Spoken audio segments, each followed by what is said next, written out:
Teddy کبوتر، teddy کبوتر، teddy کبوتر۔ دوستو، اگر آپ بھی کبوتر بازی کا شوق رکھتے ہیں اور نسلدار کبوتروں کا شوق رکھتے ہیں تو آپ اس نام سے ناواقف بالکل نہ ہوں گے۔ تو دوستو، آج جانتے ہیں ٹیڈی کبوتر کے بارے میں اس چھوٹی سی ویڈیو میں۔ پاکستان کے قصور علاقے سے ہے۔ پاکستان قصور علاقے کے بڑے مشہور استاد مرحوم مستری دین کے گھر سے ان کبوتروں کا سلسلہ 1964 میں شروع ہوا۔ دوستو، جیسا کہ بلند و بالا پرواز ان ٹیڈی کبوتروں کی ہے، ویسی ہی بلند و بالا اور دلچسپ کہانی ان کے وجود میں آنے کی ہے۔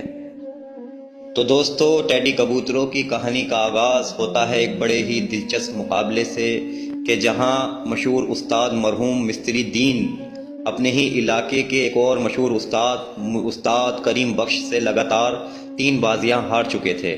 جی ہاں، بالکل صحیح سنا آپ نے دوستو، استاد مستری دین اپنے ہی علاقے کے ایک اور استاد کریم بخش سے لگاتار 3 بازیاں ہار چکے تھے، اور وہ اس بات پر بڑے حیرت زدہ تھے کیونکہ وہ خود ایک بڑے مشہور استاد تھے۔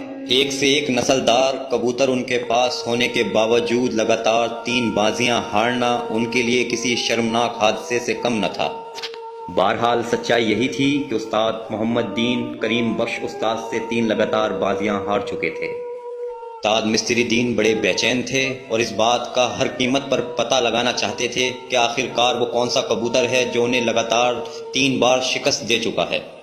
استاد مستری دین کریم بخش کے پاس پہنچے تو انہوں نے دیکھا کہ ایک جونسیری کبوتری جو استاد کریم بخش کے پاس ہے، وہی جونسیری کبوتری لگاتار انہیں 3 بار ہرا چکی ہے۔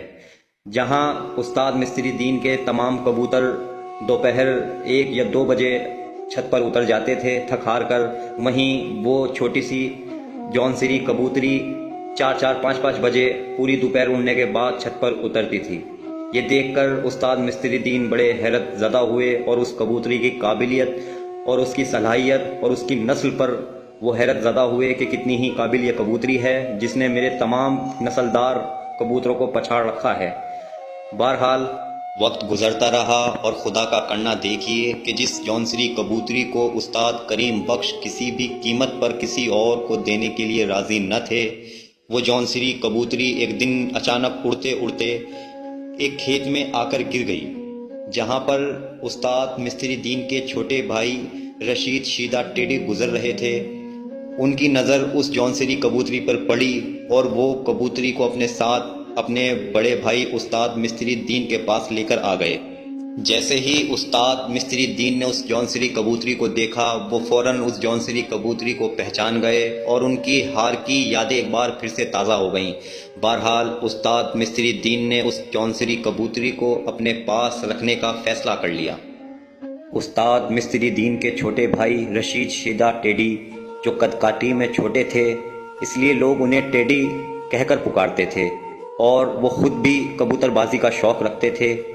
آپ دیکھیں گے کہ آگے چل کر انہی رشید شیدہ ٹیڈی کے نام سے ٹیڈی کبوتر دنیا بھر میں مشہور ہوئے۔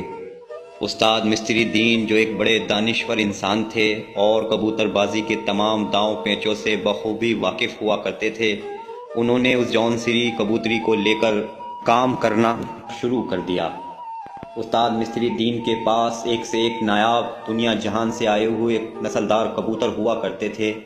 استاد مستری دین نے اس جونسری کبوتری کو ایک سے ایک نایاب کبوتروں سے کراس کرایا اور جوڑ بنانے کی کوشش کی، مگر جو بات استاد مستری دین حاصل کرنا چاہتے تھے، جو نسل استاد مستری دین اس جونسری کبوتری سے نکالنا چاہتے تھے، وہ نسل کہیں نہ کہیں استاد مستری دین حاصل نہیں کر پا رہے تھے۔ تو پھر ایک دن اچانک استاد مستری دین کو خیال آیا کہ استاد مستری دین کے پاس بڑے ہی نایاب رامپوری کبوتر جو ہندوستان رامپور سے ان کے والد لے کر آئے تھے، کیوں نہ اس جونسری کبوتری کو ان رامپوری نسلدار کبوتروں سے کراس کیا جائے۔ اور یہی ہوا کہ جب استاد مستری دین نے جونسری کبوتری کو رامپور ہندوستان کے رامپوری کبوتروں سے کراس کرایا تو ایک بہترین اور نایاب نسل وجود میں آئی جسے آج پوری دنیا ٹیڈی کبوتروں کے نام سے جانتی ہے۔